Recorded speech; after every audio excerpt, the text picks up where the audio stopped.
So just an initial introduction. I know some of you already know me. My name is Matthew Emerson. I'm the founder and managing director of Blackmore 4, and today we're talking about effective change leadership.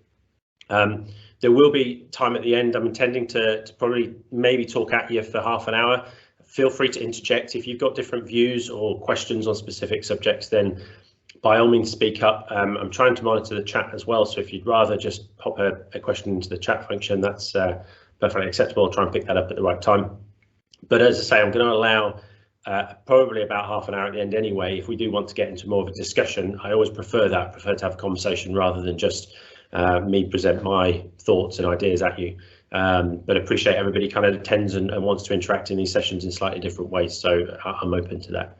I'm going to share some slides. As I say, I'll probably spend the first little while just working through the subject of effective change leadership. So let me just share that and make sure you can see that. It looks like you can.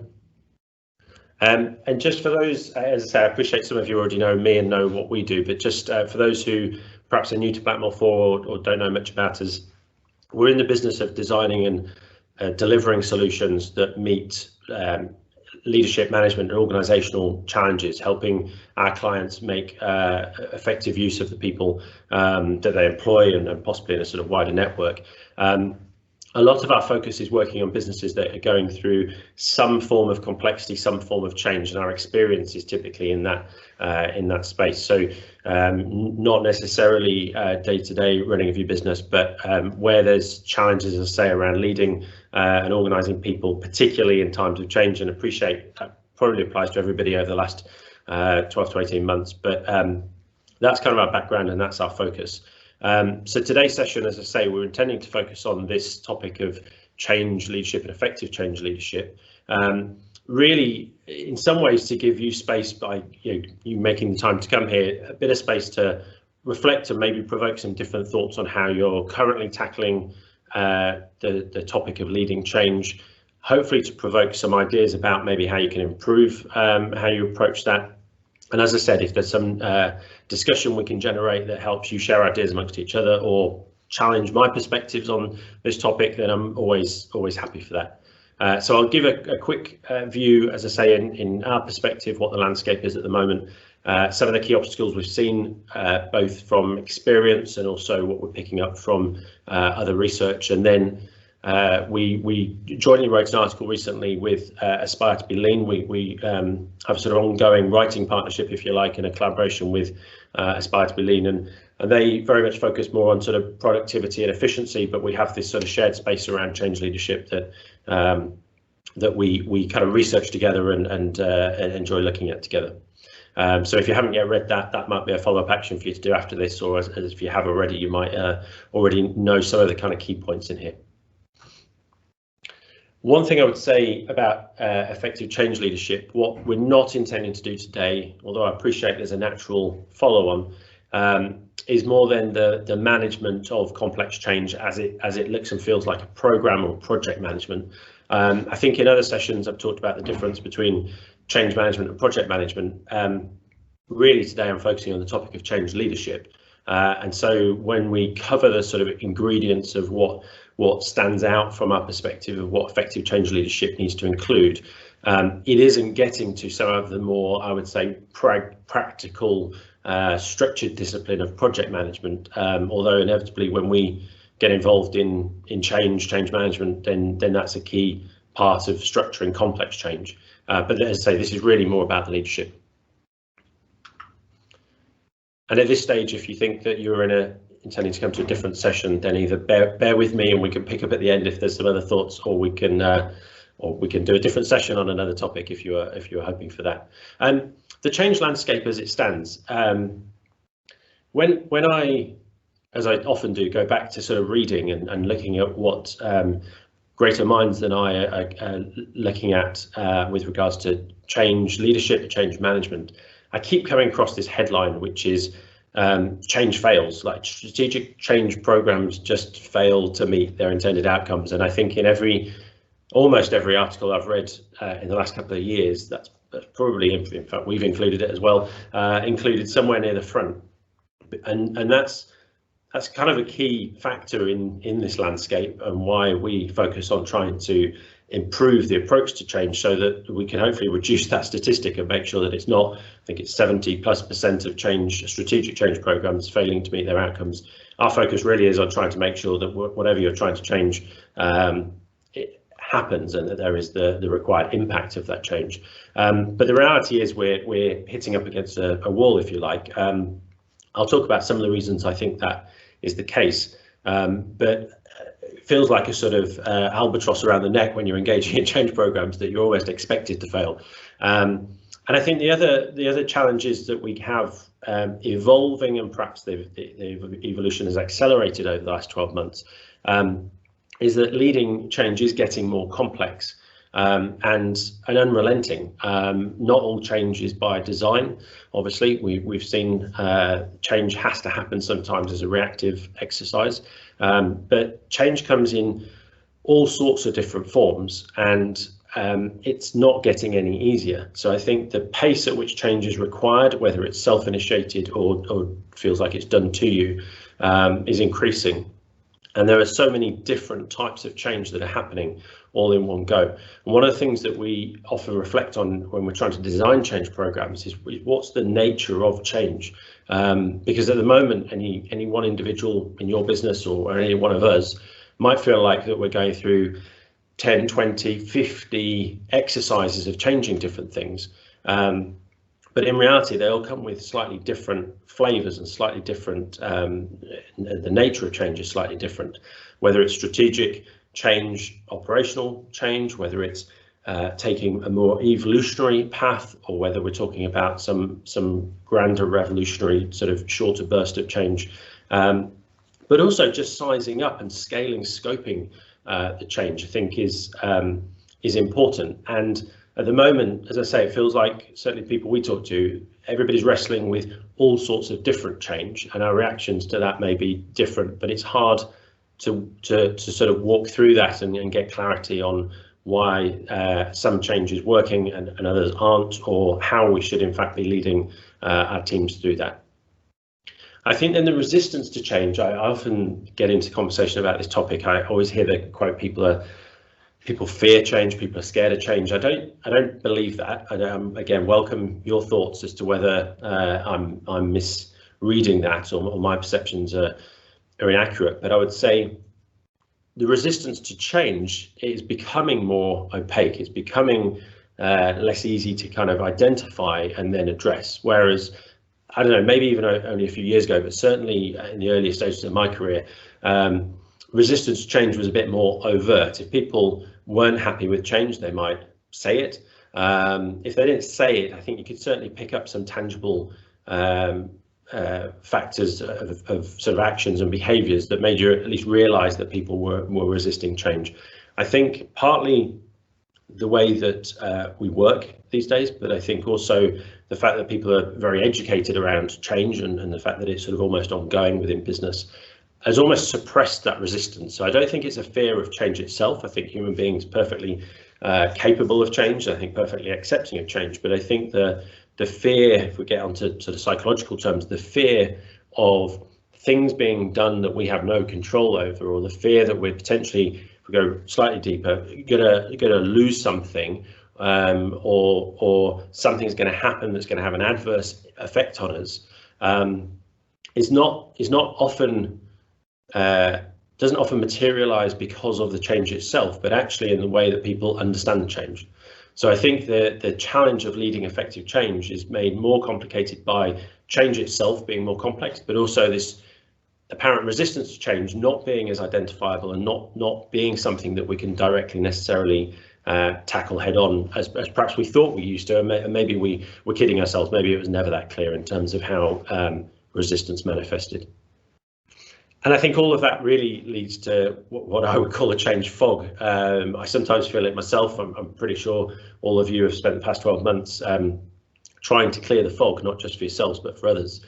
And as I say, the change coming in many different forms, not always entirely clear for ourselves, and makes it harder then to make it clear for others. I think that's the world we're living in. I don't think it's likely to change. I think, pandemic aside, I suspect that the way that change is necessary is going to continue, whether it's driven by technological factors or whether it's driven by changing sort of industry norms. I think that sort of, as I say, complexity, pace, and the hard to identify opaque sort of resistance, those trends I think are just likely to continue, as I say, with or without global pandemic. And they're the key features for me that make change really difficult, and that sometimes are overlooked when we embark on planning and managing, implementing change, is that we haven't necessarily always stepped back to think about those kind of big challenges ahead of us and how things might fit together for people who are either subject to change, recipients of change, or ideally should be part of working through the change themselves. There are some broad comments on what I think the current landscape is, and I suspect they're not necessarily surprising to you, but if anybody has any additional thoughts on more specific challenges that the current change landscape is providing, then I'd be happy to hear them, or we can talk about them a bit later. So then I think what it leads me on to is kind of more the obstacles for change, and I think that fog leads me on to the lack of clear definition. And I don't mean that as simplistically as it's all a bit busy and we can't see wood for the trees. It's probably the wrong analogy. But when we embark on a change, whether it be narrow and deep or broad and transformational across our business, again, in my experience, I think in the experience we've had more recently, the intent of the change often lacks, I would say, very clear definition. We might skip ahead and we might get on to here's what the change looks like. And that's always a struggle, obviously, for people on the receiving end if they've not really understood why we're changing something in the first place. But even if we've articulated the purpose of the change and help people to understand that, we've then, I say we, again, in my experience of managing some of these programs, the challenge of change often comes back to, was it clearly defined in the outset? So if I take that headline of 70+% of strategic change programs fail to meet their intended outcomes, I would suggest that most of those programs may have been defined, but may not have been defined clearly enough in terms of the outcome or the end in mind, and trying to plan backwards from that. So I think for me the challenge for change leaders is to create enough time and engage enough expertise in defining really what that change is all about, and then from there making sure that progress and feedback, so not just sort of one-way communication through the organisation, but really engaging people through the process is quite important. So if, again, as it happens, you end up providing progress updates that are late or that sort of are more focused on a project plan than necessarily the real change as it's happening for people, then it becomes hard for people, again, recipients, your employees, to either engage in making that change work or provide feedback on how it could work better or how it's not working. So although these are fairly, as I say them out loud, they're fairly sort of basic points of designing, planning for change, actually a lot of the time these things are still either overlooked or perhaps undervalued, and we kind of skip through them a little bit too quickly, or maybe oversimplify them, and don't look out for the signs that people actually don't really understand what they're doing or why they're doing it, and don't get a sense of what progress is being made. And that ties in with the final 2 points, really, which is kind of more around communication and how people work with each other. I think a big challenge for change leaders, certainly of organisations of any size and complexity beyond sort of startups, is that we only have so much capacity, time, resource to really understand individual perspective, and so we revert typically to in the belief that communication is important and we want to make sure we're communicating to people, that we tend to err on the side of generalizing communications or making communications good for the many. But obviously the downside of that, whilst it creates a bit more efficiency, if you like, and hopefully you've got some consistency of message, the downside of that is that you potentially have lots of individuals with questions that are very personal to them or specific to their job role that don't get answered. And that over time creates more of a gap between them and the change, the so-called change that you're trying to lead, rather than bringing them into the middle, if you like, of that change from the beginning and make sure they stay there. And the final point related to that is then the mechanics, if you like, of how people interact or engage with change. And again, if you've got an organisation that's 40 or 50 people plus, if we go up to several hundred or even several thousand, you've likely got some form of organisation hierarchy in place, whether it's clear and documented, whether it's just known and kind of that's how we work. Hierarchy exists. All businesses we've worked with have some form of understood hierarchy.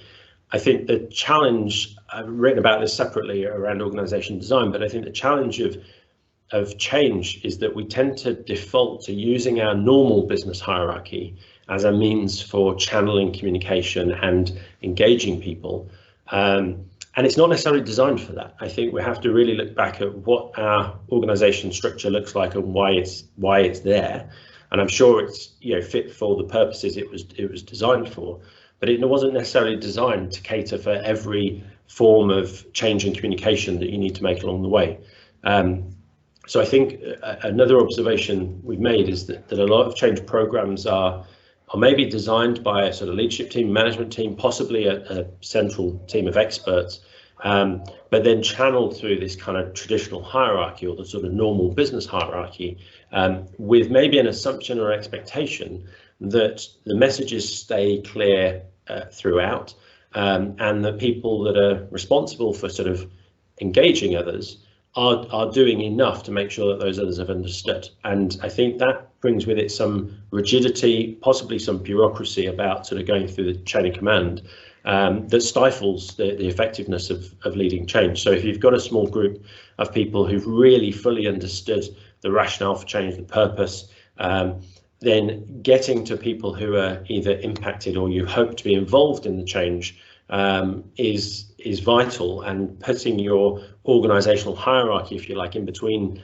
those two places, I think is part of the cause for change programs generally not meeting outcomes, because we're using the wrong channels, let's say, to try and communicate and engage with people. So for me, you might call all of that communication. Certainly if we're talking about human relationships and interaction, then a lot of this is about communication, but I don't want that to be misunderstood as change is better or you can lead change more effectively if you just communicate more. I think, again, that's perhaps an oversimplification of what type of communication, the vehicle of communication, and the nature and frequency of communication that's required to make leading change effective. There are many other obstacles, but I think, as I say, what I'm trying to capture here is a reflection on the last sort of 12 to 24 months of involvement in various shapes and sizes of change, and as I say, also from other greater minds than mine around some of the more standout obstacles that change leaders face. And by change leaders, I don't really address this up front, but I don't necessarily mean just the people who are in charge of running a business. I think again, day-to-day accountability for leading change often sits with people at the top, an executive team, a leadership team. But I think increasingly we need to look to other leaders in the organisation to help lead change. But equally, their challenge comes back to is there clear definition? Can we make sure we've got clear progress and timely feedback in an engaging way? And how equipped are we to sort of personalise, individualise, if you like, communication? It's still in a mass way. We've still got a number of people to do that with. But again, maybe doing that in a slightly more agile or nimble way rather than defaulting to organisational hierarchy.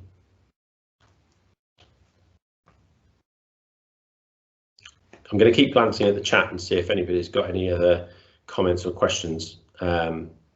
So whilst I pause, that's all I'm doing. So in the article we wrote, then we talked about 4 what we call key ingredients for effective change leadership. Again, I always stop short at saying these are the only things that are important. But in that wide landscape of things that are critical, let's say, or nice to have around leading change effectively, it's sort of things that are bubbling to the top as being the things that are likely to help or hinder your progress around leading change.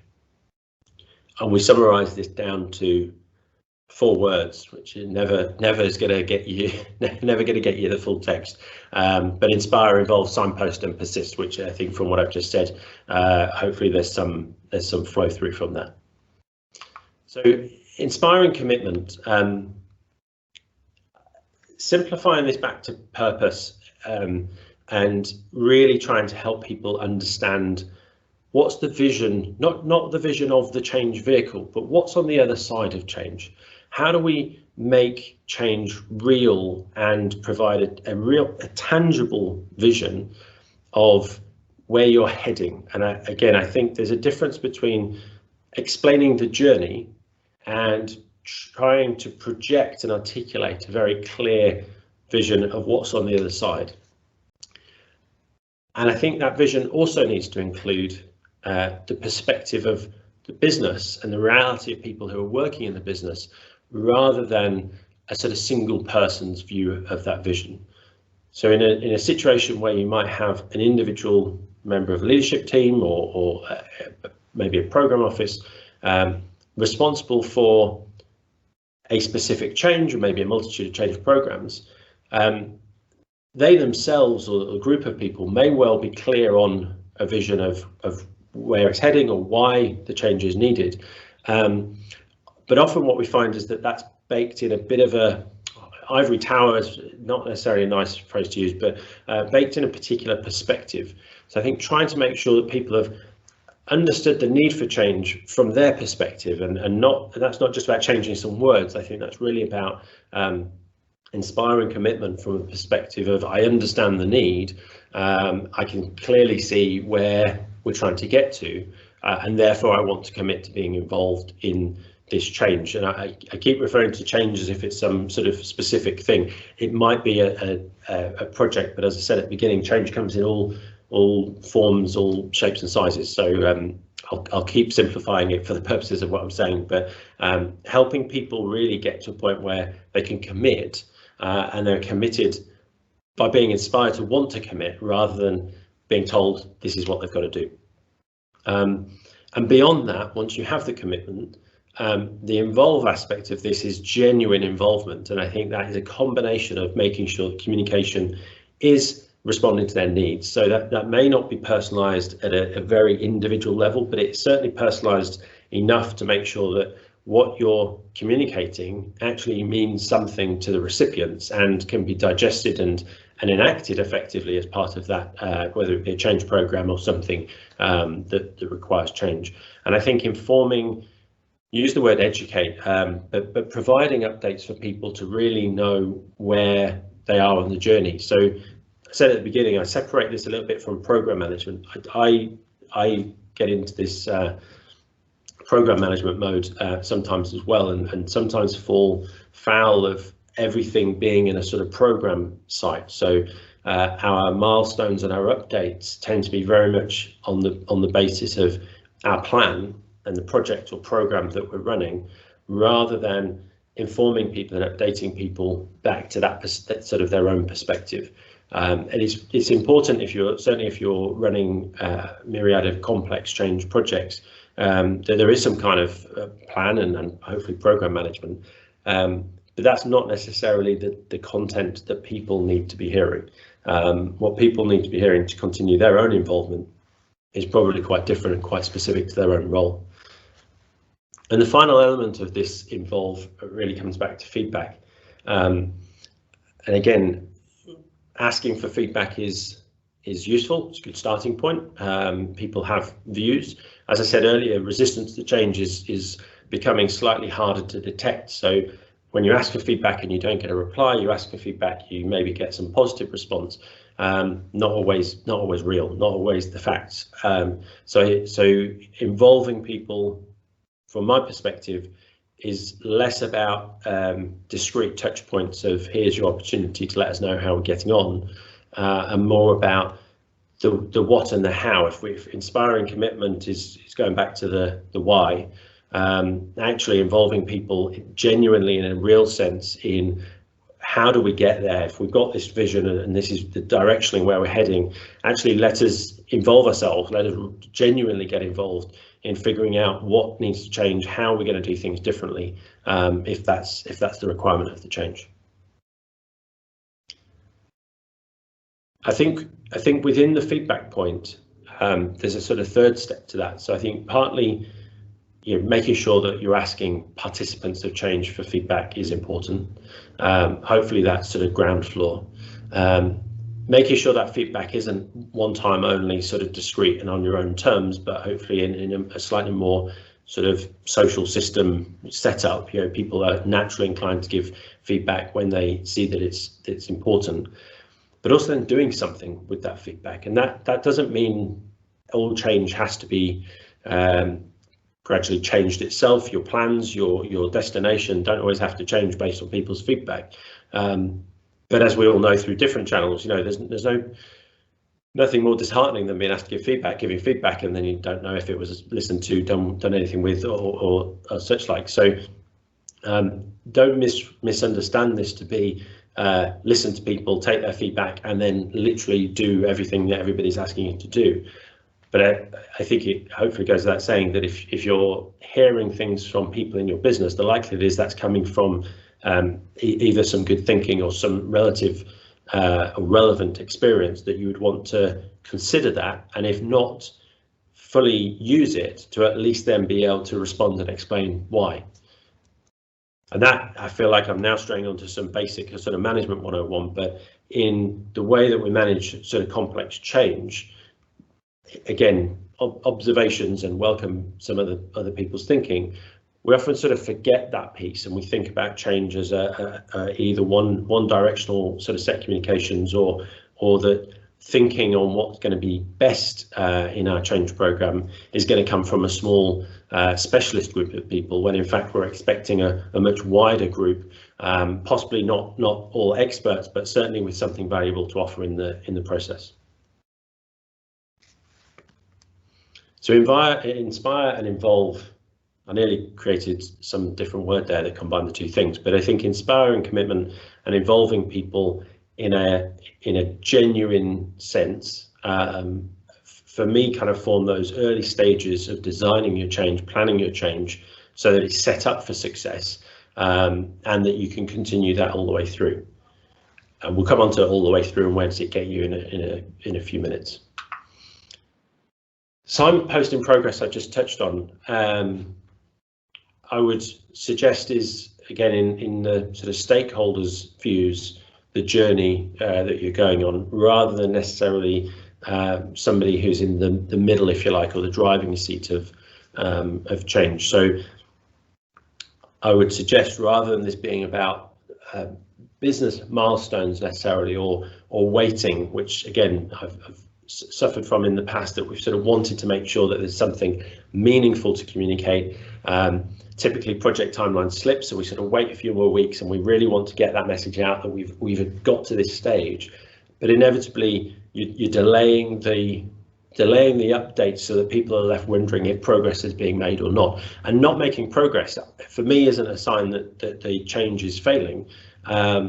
If you're still on the journey of change, but things along the way were either not fully understood at the beginning, or you've been on a sort of discovery phase, then not everything's necessarily going to work as planned. But waiting to communicate and show progress until sort of when you feel most confident and positive that there's progress been made, as I say, leaves people with this state of, are we still doing this potentially, or if we're doing it, is it really going to work? I don't really know where we are. Again, if it's captured in some kind of project framework, then that leaves people a bit lost in terms of where we're heading. So I use the word journey, And I've used that previously in the sense of, if you can map out a vision of the destination, then you also want to be able to take people on the journey. But I think taking people on a journey it goes back a bit to the involvement, is their journey rather than necessarily your journey. And signposting, I think, progress in the eyes of people who you're trying to engage in this process is important. And determination and persistence, I think, is key. So it could go back to the headline of most strategic change programs fail to meet their intended outcomes, and maybe don't fail completely. I'm not sure how many strategic change programs actually finish, let alone meet their intended outcomes. So there's either a loss of enthusiasm, which sort of goes back to the beginning. Was it really the right thing to be doing? Was there a real need for it? Could you really see what you were trying to get to? Or that you're relying on such a sort of broad stakeholder group and you've not been able to keep them either involved or updated on the progress, that they've sort of just lost energy and knowledge of what's happening and maybe why it's happening, but certainly where it's heading. So I think the final point on here is persisting with change, regardless of where maybe you're at with the milestones, but making sure that you are able to keep up with a level of frequency and personalization of engagement around change.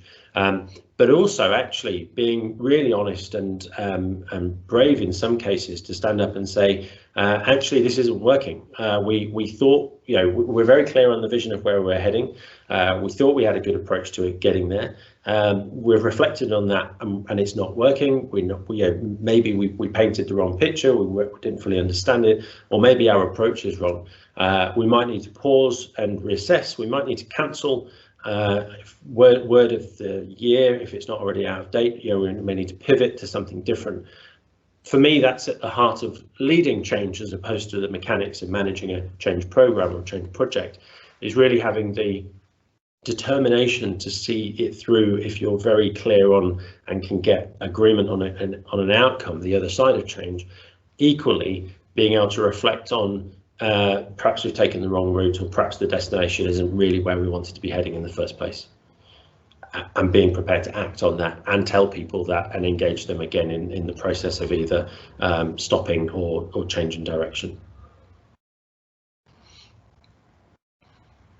And I haven't at this stage heard any other voices or seen any other questions or comments, so I am going to start to now wind back my commentary and invite others to comment or ask questions. I was trying to whistle through that. I'm looking at the time. I've probably now spent half an hour going through that, but wanted to leave enough time for people to pick that apart if you want, and I guess offer any other perspectives or ask questions on those topics.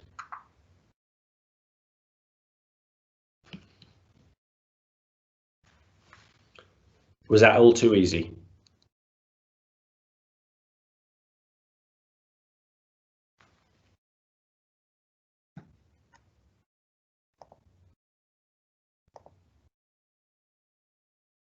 Can everybody still hear me? Thank you, Mary. Matthew, I'll just like to say, I think it wasn't too easy, but it's definitely given a lot of food for thought from stuff I'm involved in. I think it's certainly home about that stakeholder management, and I think we do need to think about how we engage with our different stakeholders, because from our point of view, I think we've got a lot of different stakeholders at different levels, but it's just how to engage with them all, and we probably need to think about that and not assume that one form of engagement, one form of communication is actually going to tick the box for everyone. So that certainly made me think about that, and I think as a firm we are going through a lot of change and a sort of a big journey, and I think the other thing we perhaps need to reflect on, and I suppose it's a bit of a question for you, if we've got different programs or we're perhaps looking at it from different angles and different people are trying to change things and improve things, how would you recommend we kind of have that kind of control over everything, just to make sure everything is being funneled in the same direction, making sure that there's oversight and control of it all. Because it's great to have that enthusiasm and a number of people obviously wanting to have that change, but there's just a way of trying to control that, but not dampen it at the same time. Just interesting thoughts on that. And I did a brief workshop with another professional services firm a few weeks ago, and I guess one of the things came up quite similar was, do we know all of the different changes that are ongoing, right? So I think you would hope that if changes of a, let's call it sort of, for simplification, strategic change anchored to our strategic priorities, you would hope that your executive team, leadership team, the board are consistent on the need for that change. But I would start there. Is there a set of changes that we can identify and define as, these are the things that we've prioritized? I also would assume that regardless of that list of things, there are lots of things happening within teams in the organisation. So I think as a starting point, if you don't know what that list looks like, it would be important to establish what's important for you to know about, right? So if we talk about change control, what's not helpful, obviously, is if you've got this juggernaut of a strategic change program happening in direct competition with lots of tactical operational changes alongside it that you never knew were happening, because I think that puts, when I go back to sort of engagement levels, that puts people in a really difficult position. Am I giving my time to this thing that the hierarchy, the sort of the leadership team are telling me is the most important? What about these other 5 things that we've discussed as a local team that we agreed with our line manager are the things that we need to change? And this is where sometimes operational change and strategic change sort of bash against each other, but also the nature of the way in which those changes are expected to materialize is quite different. So although again it might sound like a very basic starting point, I don't think leadership teams necessarily need to know about every single specific change that's happening, right? There are some very minor changes to work processes, whatever, that you may not really care about. There, maybe short-term changes, but I think being clear on and defining what types of changes that are going on in your business need to be thought about when putting together an overarching program of change, so that you can do what I think you're effectively coming on to, which is either navigate some of the clashes, if there are either different opinions about the change, or just time and resource clashes, right? We're expecting people to be involved in different things. Putting some definition of what that scope is, being prepared to cancel some stuff out. So I think having some line of sight to be able to say, actually, that thing that we're investing collectively 20 hours a week in, or whatever, it doesn't fit in our plan. So although it was a good idea, it's really not a priority right now. So let's get those 20 hours back and give them somewhere else. I think that's for me a starting point. But I will pick up on the control piece of that, because I think then you really need to determine how much of that change, let's call them projects, how many of those activities or projects, having identified them, do you just let run, right? Just let them go, and either because they're not wholly time consuming, or because they fit in a bigger picture, let's just let them carry on. I would err on the side of not wanting to take control of all change projects, but actually just trying to navigate, as I say, what does need more coordination or clarification or redirection versus the stuff that can just happen, either because it aligns or because it just makes sense, and let people get on with it. Because I think that's the other thing that I often find is this resistance to change isn't the resistance to change, it's just I'm already doing this thing over here and I really want to carry on with it. Let people carry on with it if it fits, I guess is what I'd say. So the control piece of that, I think, is the difference between being able to put measures in place to determine why people are spending their time in certain change activities, versus controlling every detail about how a change is enacted. And I think that does come back for me to the difference between why and how, or why and what. Is you would hope, in your example, you'd hope to have line of sight and to challenge why, and to be able to make sure that things are being done that fit with your overall purpose for change. But the what and the how again, I suspect with your organisation, with most organisations, you don't have the luxury of necessarily being able to just bring everything into a sort of central program. You still want people to be involved in getting that change done. That was a really long answer to your question, Darren, sorry. But the observations about stakeholder complexity, I think, are hugely valid. And I know change happens at pace and we can't always start from the very beginning. But I am a bit of a discipline freak in terms of saying we just need to start somewhere and say, what's the scope and who are we talking about? Because the who are we talking about brings its own challenges and complexities. Thank you. That's really useful. Thank you. Good. Anybody? Again, I say this with all sincerity. If people have different views from the ones I've just shared, and there's other things that are causing you concern, or you think that I've perhaps overemphasized a particular aspect of this, then I'm happy to hear contradictory views. That's okay as well. Steve, you're going to contradict me? No, I exactly wrong.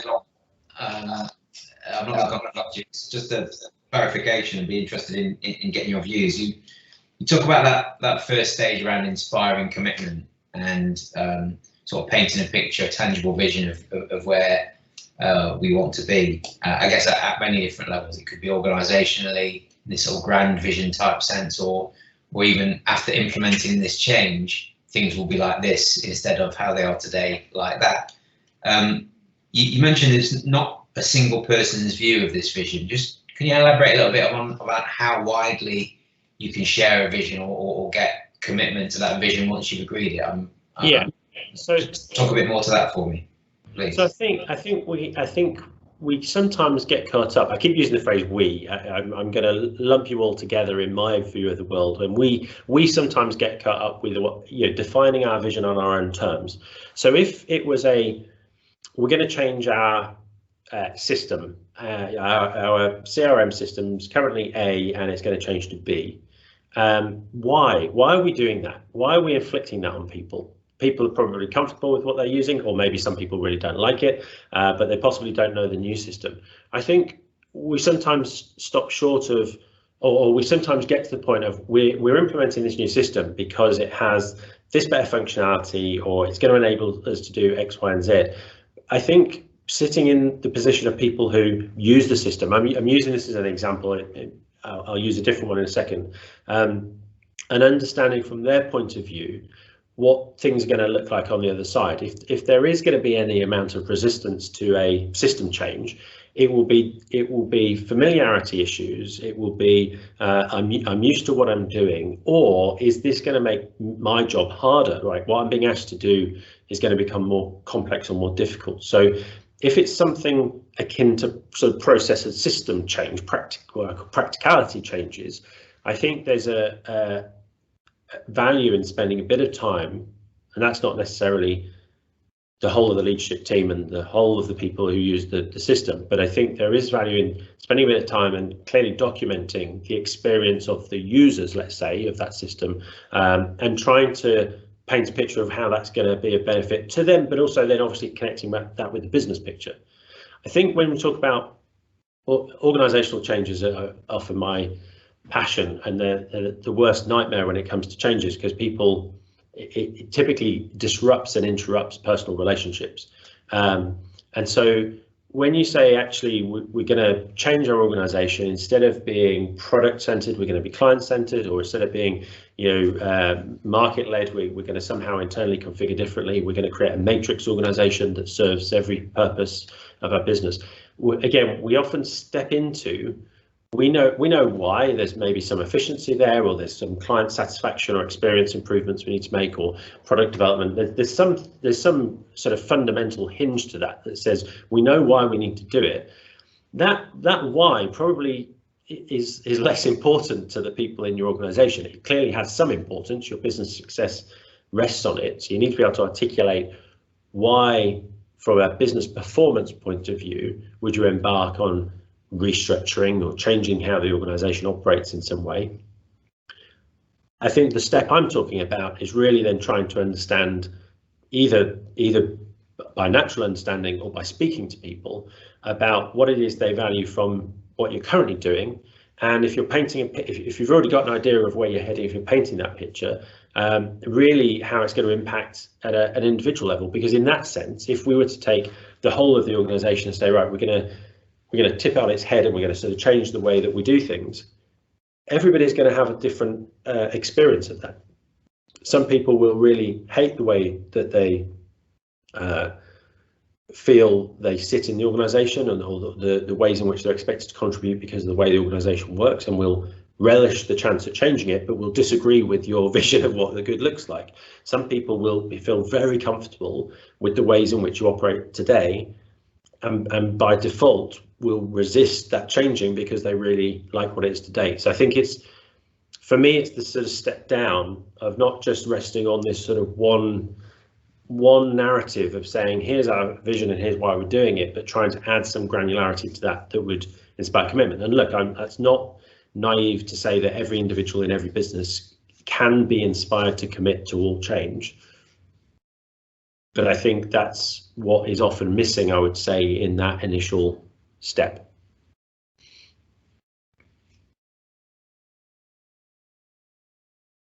Did that answer your question, Steve? I'm not sure if I wanted off a bit there.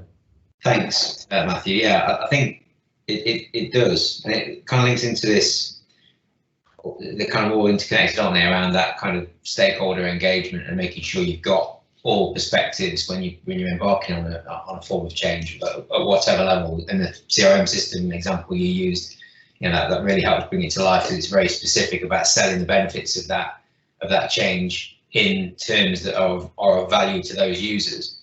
I guess it's the same for an organisational wide kind of change, in that you're looking at all those constituent parts of the organisation and trying to draw a line in terms of the benefits that they will see sort of post change, whatever that change is. Yeah, and I would always argue that whether it's from your seat or another single seat in the organisation, don't overestimate your own knowledge. I don't mean that personally to you, Steve, but I just generally mean, and actually, if I take, maybe the system example is not a great one in your case, but if I took a system as an example, have people who use the system been part of the journey for selecting a new system? Have they been part of some detailed work around documenting requirements? Have they been able to invest in discussing and maybe debating the things that are or aren't important? Typically you've got a critical features list, or have they been involved in that process? But starting with an understanding, or as you say, aligning the understanding as to why it's important for the business. If we sort of separate the business as an entity out again, say why is it important from a business performance point of view, and then what does that mean, or why would that be important for you, and where can you expect to be? You're looking for the positives, obviously, in that, appreciating there may well, as depending on the scale of your change, may well be casualties along the way as well. People may just not want to be part of that journey. That's obviously part of change as well. Thanks, Matthew.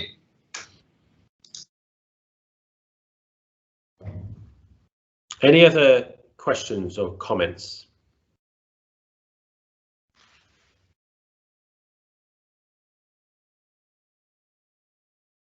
I think Darren might have exhausted himself from trying to think through all of the complexities and ramifications of stakeholder management, but I don't know, Kevin, Mary, Rachel, Sean, if you're still sitting up straight and want to ask anything or share anything. Mary, thank you. Yeah, I think I often fall into this trap of not, so Mary just on the chat there saying about sort of don't wait to communicate. I think it's too easy because we want to communicate good things, we want to give good messages, and we want to show the ta-da moment, even if it's the sort of halfway house ta-da moment, we still want that. But I don't know yet, I've been involved in a project that has actually worked to schedule. I don't know that projects of the complexity that we often deal with, ever reach their milestones exactly as planned. So we're always going to be in that situation where we delay and we hold back and we fine tune, and then it's too late because you're kind of already on to the next bit. And so I think there is just that, you're creating anxiety in the organisation by holding back. I think I agree with that. I think the impatience bit is challenging, because I find that, and I think certainly from where I come from, we're a consulting company, right? So typically at the point that we're engaged is the point that certainly some people in the organisation feel they're very clear on what change is required. So when I turn up and say, right, hold fire for a few weeks or months, I don't know how long it's going to take, because we really need to define and design this properly. You can appreciate, yes, I get the reaction of, but we needed to have started 6 months ago, and we're already under the cosh for getting this delivered. So I think that's a natural tension. I think you can't ignore the fact that that dynamic is going to exist. I try, and I would encourage anybody in a leadership role to try to stand firm on the fact that hurtling ahead in an ill-defined or sort of uncoordinated way, and you know what I'm going to say next, but yeah, it's never going to end in the success. So when you look at your milestones and your plan and say, right, we're just going to get off and do it, I suspect that failure rate of strategic change, again, one of the key aspects of that is hurtling ahead. And don't get me wrong, pace of change is important. We work with a client at the moment, and we often use the mantra that the quality of change, the impact of what we're doing, is the number one priority, but the timeliness of that change is number two, not because necessarily of the business urgency, but because of the nature of the change they're going through. If we take our time and sort of wander sort of carefree through this change program, it's putting people in this sort of change bubble for a prolonged period of time. So any anxieties you create by change, I would never suggest sort of extrapolating that out longer than is necessary, because people, again, typically don't respond that well to this sort of prolonged uncertainty. That said, I think there is a huge amount of value of getting some time and creating some space to get that design done properly. So yeah, natural tension for sure that I don't think is ever going away, but I think splitting out the nature of operating, pursuing change at pace versus that's only going to work if it's well thought through and designed, and that some of those initial steps are taken. I don't think I'd be stood here today talking about effective change leadership if there weren't tensions in that, right? And if that wasn't a difficult thing to manage. And as Darren was sort of making the point, most businesses we work with, I'm sure all of you represent, aren't simple. You know, the relationships within the business, whether they're formal or informal relationships, aren't always that obvious or easy to navigate. So again, I think spending a bit of time giving that some thought doesn't mean you literally have to wait 6 months before you sort of put in place some form of change program, but I think giving that some thought, figuring out how it's going to be managed. And that, again, you would hope that's not just down to one person, because I think that hopefully you've got the message through everything I'm saying. This is about social interaction and a social system. So getting some of those, the narrative right up front is then about empowering others to both understand that and replicate it and make sure that that survives. So yeah, can't disagree with anything you're saying, Mary. I think we've similar experiences in that regard. I think we're coming up on time and just looking, yeah, we've got 2 or 3 minutes left if anybody's got any final thoughts or questions. I put this let's talk. I've started putting this now at the end of every presentation. I don't know if you can still see my slide actually, but we don't work on the basis of, you know, book an hour with us and we'll bill you for the pleasure of talking to us. We genuinely are happy to chat with people about this topic or other things that we have some experience and expertise in. So if there are specifics that we're not able to get onto in today's session, you want to have a follow-up conversation, virtual coffees I think are still the order of the day, at least for a few more weeks. If we want to do that, we can do that, and happy to chat through some more specifics. Our contact details are there. I think you know how to find us if you want to. Otherwise, thank you. We have been doing monthly webinars. I think we're going to try and freshen up the format, so I'm keen to get more and more input into these. I might try some kind of in conversation with, or we might sort of try and turn this into getting different voices. So I think we're going to, we haven't set a date for next month's webinar. We're just going to reflect on how best to do that, but stay in touch and we can talk more another time. Thank you for joining us. I hope you got something out of that, and I'll hopefully speak to you all again soon.